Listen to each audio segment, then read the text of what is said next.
How's it going, guys? This is Napalm, and I'm bringing you another video on Face Noir. Alright, um, I'm sorry that I haven't been posting any videos lately, but I just been like really well overwhelmed with a lot of stuff. I've been having busy with school, busy with work, and Halloween just came up, and it already passed, and I had a lot of fun with that. I went out and hung out with friends, and I just did a whole bunch of stuff, so that was pretty fun. But anyway, now that I have a good break right now, I'm gonna finish continuing these videos on Face Noir and see what happens. So last time where I picked up, I'm playing as Sean McCleane now. Wow, this is like really fishy somehow. Alright. Yeah, what the hell? Okay, never mind. I think it's just for a while. Alright. It doesn't look like the right vessel to leave the city. There's not much left of that rowboat. I mean, it pretty much you can just like, it's everything that you observe now, it's something you observe as Jack. But I really want to hear it in Sean McCleane's like really awesome accent, and he has like a bunch of other things. I'm just gonna like inspect his inventory. A gun with a silencer. The quietest way to take care of certain business. 50 bucks. Dry whiskey. Me daily dose of happiness. Saint Marie. That's the only thing I can read on this napkin. I can't make out the rest. John Ford. Born in Portland, 1898. I'd better remember this. It will be my identity for a long time. Alright, so we know that Sean McCleane is like was trying to leave, so that's a I wonder why. These warehouses will all be abandoned now. Completely pointless. Kind of feel like it's Russell Crowe talking, so it's really awesome to hear him in this accent. It's just like, oh, I don't need this stuff. it's really cool. Apart from the rotten wooden crates, barrels, and sacks, it doesn't look like there's anything else here. It's like, oh, It's a darn, it's blue. I can't think of anything else to describe it. Can you enter through it? Actually, no, you can't. Actually, no, you won't. I know why. It's closed. Yeah, exactly. Yeah, you need to go the other way. It's a terrible idea. Yeah. It's a terrible... Okay. But anyways, yeah, it's like you can't go through that blue door yet because you notice from the previous things of what Jack inspected, Sean McCleane has to go through this way, and that eventually leads to his death. And yeah. No, I'd say that the sun is not shining today. Completely. Okay. There are some empty bottles. I'd say that it's grog from the label. If they were full, the thought would have crossed my mind. But since they're empty, I don't need them. Hey, there's a guy right there. It's a public telephone, probably used for port-related calls. I wonder what that guy's doing. He's just like, It's sad, but I don't have anyone to call. From the smell, I'd say it's pitch, so it's nothing I need. okay, let's talk to this guy up here. The harbor master's office. Is this where you're bored? Son, didn't anyone ever tell you to say hello before you start asking questions? I'm in a hurry. Yeah, you kids today are always in a hurry. You're always running around and only doing things halfway. Things take time, otherwise you just end up with a bunch of crap. I'll keep that in mind, but I need to get on board urgently. Son, I don't know what brought you and that little girl here, but this isn't a tourist port. Only sailors and fishermen leave from here, and you don't seem to be either. If you really need a ship, you can go to Riverside. There, with a couple of bucks, you'll find dozens of well-dressed sailors who will be more than happy to ferry you around the East River and tell you all the juicy details about the city. I'm not a tourist and I need to leave from here. Now. The only way for you to leave from here is as a sailor. No nautical documents, no access. I have to board. It's a matter of life and death. I'm sorry, but like I already said, without documents, I can't let anyone leave from here. Alright, fine. Forget about it. Whatever. Fuck you, sailor. You say I have a little girl here, and what is up with your voice? Hey guys, you know, my balls haven't dropped, so I'm talking like this. Right. Anyways, let's go off and find papers. Impossible. Oh yeah. Melville Part. The economic crisis hasn't been too kind to this part. It looks almost abandoned. Alright. It's the Manhattan Bridge, one of the 3 iron giants that connects Manhattan to Brooklyn. Okay. So we're not gonna be able to pick that. That has to be there.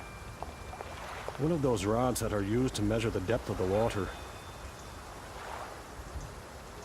If I need it later on, I know where to find it. Better leave it here for now. These wooden crates seem to contain toys, at least judging by the logo on them. Pretty pointless to carry around. Alright. Oh, we can't even go through. Oh yeah, we can. Alright. So I'm gonna find some documents and give it to this guy. I mean, it's kind of First I have to go through all the procedures to board. really. I don't know the time or the pier where the ship I have to board docks. Seriously. Really. Yeah. Hey, what was that again? Okay. Actually, talk to him again. See if he can help us out. Hey you! Son, what do you want now? Forget it. Whatever. Alright. Well, you know what? We're gonna find some documents and then we're just gonna give it to you and then you'll let us on board, which is strange because I just told you that I wasn't a sailor and just by magically giving you these documents, I just miraculously graduated from sailor school in like 2 minutes, so okay. No, I can't use the car. Based on how things are turning out, the only way I can leave this city is by sea. Okay. How can I get documents? What is this, by the way? John Ford. Oh, wait a minute. Give it to them. Give it to that guy. I don't think that's even gonna do anything good, but... Saint Marie. Actually, how about we just give it to this guy, It doesn't make... see if he can interpret it or not.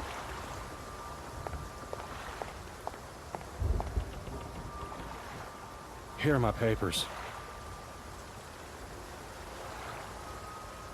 So your name is John Ford.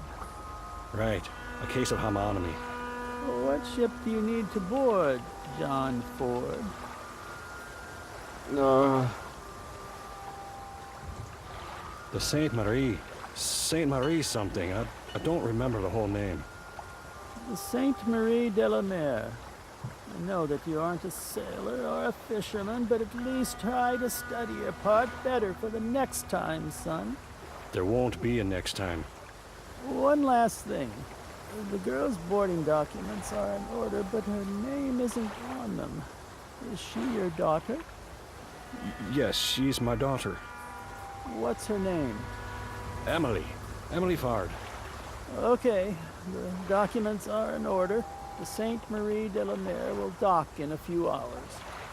Thanks. Good luck, son. You'll need it.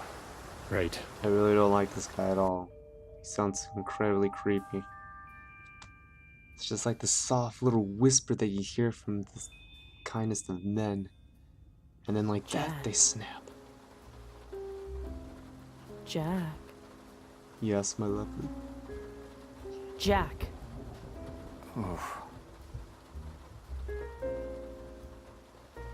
It seems like my bar is making you sleepy lately.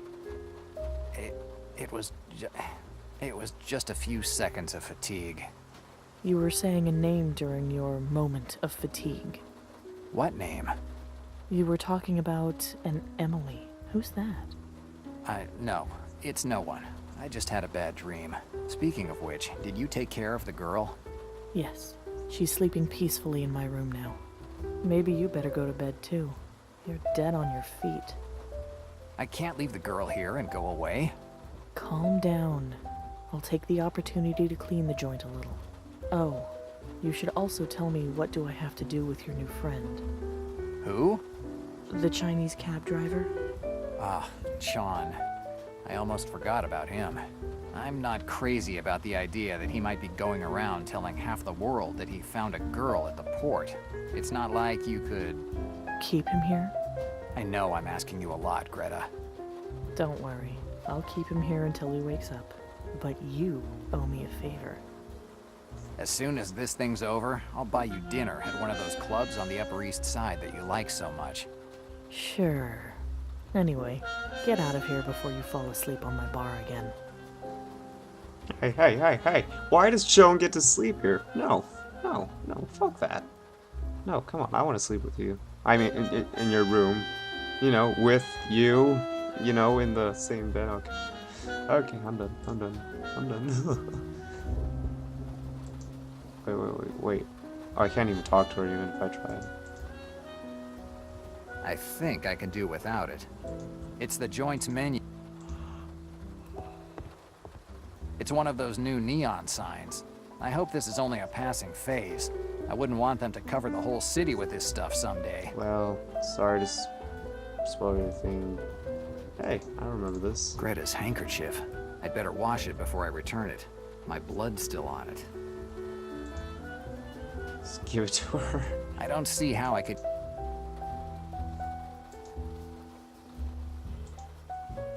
It's the same man in all the photographs. It's been raining for days.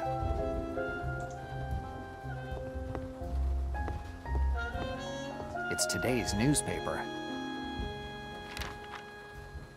And it's still the same thing. Never mind. Okay, I don't think there's anything that can help us here.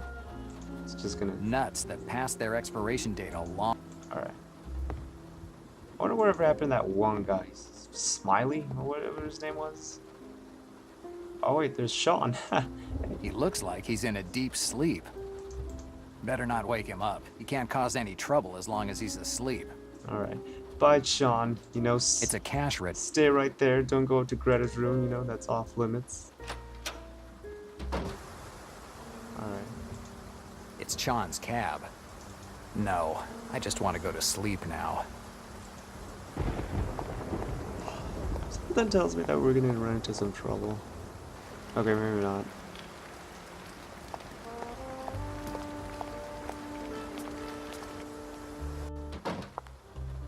Alright, what do you know? This guy's right here. Slavansky is in the porter's lodge. He spends his whole day in that hole. Good evening, De Niro. Hi, Slavansky. I guess you got my letter.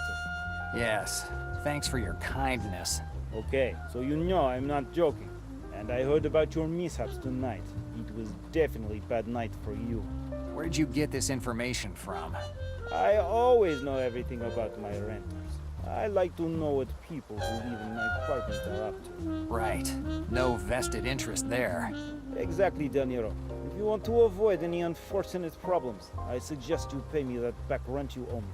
I wouldn't want anyone call police tonight and tell them some bad things about you or your habits. Are you threatening me? Absolutely not. But to be safe, you could pay me what you owe me.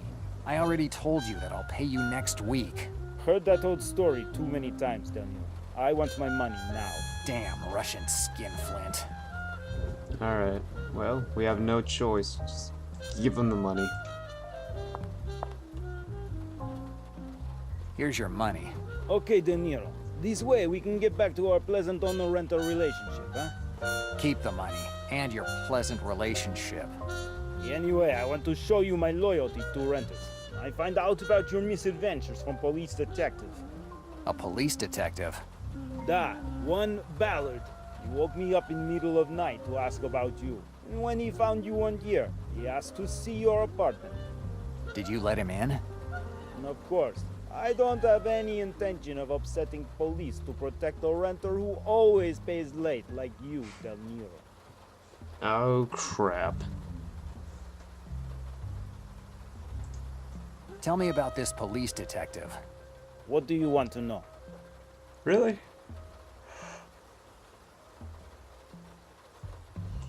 Huh. What kind of guy was he? He introduced himself as Detective Ballard of State Police. He was pretty tall, had dark skin, was well dressed. He spoke kind of funny, Seemed like a foreign. What did he do when he went into my apartment? I don't know. He wanted to go in alone, but he was quick. He seemed unhappy when he left. Dannazione. Malone is trying to frame me. Who knows what that guy was hoping to find in my apartment? Ugh. I'm not Malone, interested damn in anything dick. else. Good. Alright. Why isn't the heat working? Problems with boiler. It doesn't want to turn on. Did you call a technician? Nah, technicians are good for nothing and want much money. Boiler is solid. A few adjustments, it'll be like new. Until it breaks down again next month. Goodbye, Slavonsky. Goodbye, Del Nero. Well, that sucks. I don't want to go up. I wanted my office to be on the... Alright. I might stop this video really short because I am dead tired. I haven't gotten that much sleep in this whole few days. Just been really busy. Something's not right. The only useful thing on this document and Actually, it's called Greta. I don't know if we can. the telephone.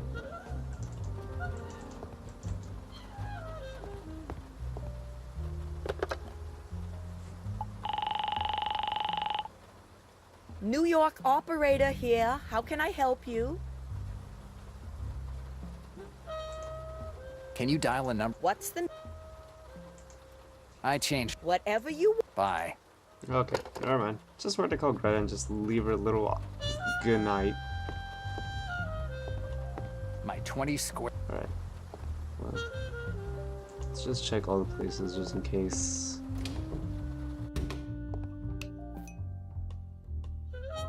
Oh, everything seems to be in order. Just a stack of old documents. A manifesto from...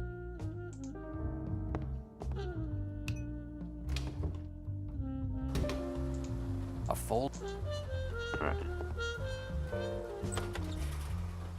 A few hours of sleep should get me back in shape.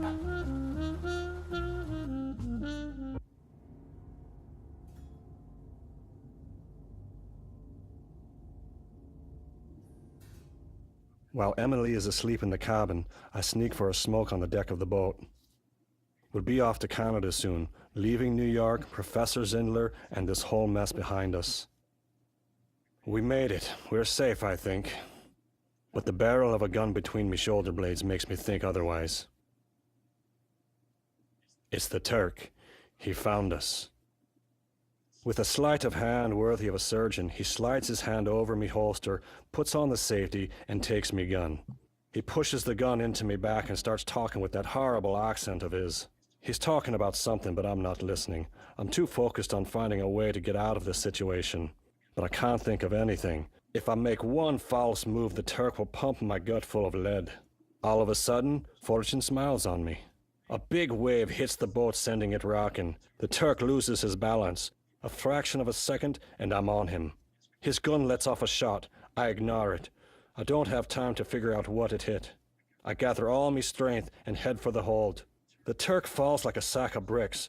That should keep him in line for a little while. Grabbing Emily, I get off the boat. They know where I am, and I have to hurry up and run away. I don't have much time. Oh no. Oh crap. I have to find a place to hide Emily. If the Turk got to me, it won't take the others long to get here too. Alright. Oh boy. I'm gonna finish this. Why not? Fuck it. It's really good.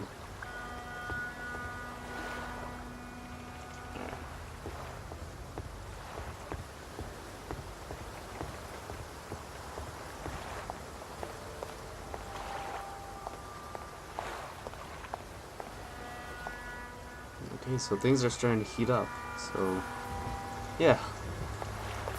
Should be fine. The door is locked with a padlock, but it's been partly corroded by salt. If I could find something to use as a lever, I could break it. No, you know what? Why don't we just grab it? Come on, come on, Come on. There we go. I was able to get a part of the plate off. It's the piece of metal that I broke off. By using that piece of metal as a lever, I should be able to break the padlock. One good hit and the lock breaks without any problems. I try to get Emily to enter the shipyard, but she's afraid. I put one of my darts around her neck and I tell her we're playing a game. I'll count to 30, she has to hide, and I'll come looking for her. I'll whistle every now and then with my horn, and she has to do the same when she hears it. I tell her to never come out of her hiding spot because I have to find her. If she hides well, I'll give her a toy all for herself. Emily heads for the shipyard. From her eyes, I can see she didn't buy the story about the game, but she knows she needs to do it. The kid's on the ball. The hole in my lungs was getting worse and worse. It's starting to get hard to even breathe. With my last bit of energy, I head towards the entrance. I get to the outside telephone near the harbor master's office and I call the police. Their intervention won't help much, but at least it will put a lot of people on guard and that will put the brakes on the Turk's friends. Then I call the last person I ever thought could help me, Jack. I cover the telephone with a handkerchief so he doesn't recognize my voice. If he knew it was me, he'd never come. The telephone starts ringing and someone picks up on the other end. It's Jack answering. I make up the first lie that comes into my head to get him here. Halfway through the telephone call, the lines dropped. They cut the electricity in the telephone lines. They're here. I did everything I could, but now all that's left is to wait for the end. And I certainly don't want to do it here. If I have to die, I want to do so somewhere decent with the sound of the waves in my ears and the sight of the moon slashing through the rainy sky. Yes, it's a good place for a goodbye. Oh, man. Damn.